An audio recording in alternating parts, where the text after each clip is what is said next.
Thank you, Mr. Becker. Now the floor goes to Csáky.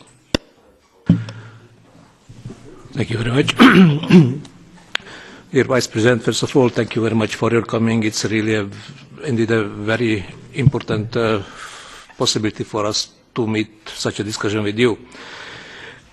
My question relates to the fundamental rights and their protections within the European Union, and especially a very specific area of this question, and it's the protection of persons belonging to traditional minorities as members or citizens of the European Union. It seems this area is currently a terra incognita in the European Union. Many European citizens are addressing us questions which concern their fundamental rights and, for example, language use, educational problems or discrimination based on belonging to national minority. The protection of traditional minorities and ways forward was discussed during the European People's Party LIBE hearing 2 weeks ago, where you have been invited as well.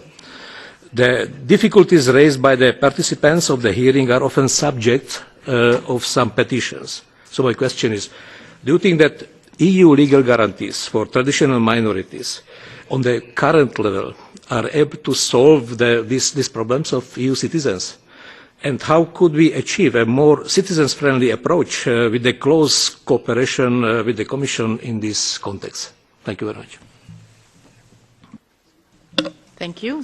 National minorities. Well, I've worked many years on the issue of national minorities because I used to be head of cabinet of Mr. Max van der Stoel when he was High Commissioner on National Minorities. So I followed, and after that I was also involved in the issue. I followed it for many years, and I know that it has been a very painful issue in a number of member states, especially those member states who are kin state of a national minority in another member state, or the other member state where this national minority resides, and sometimes this is a source of a lot of political and societal tension.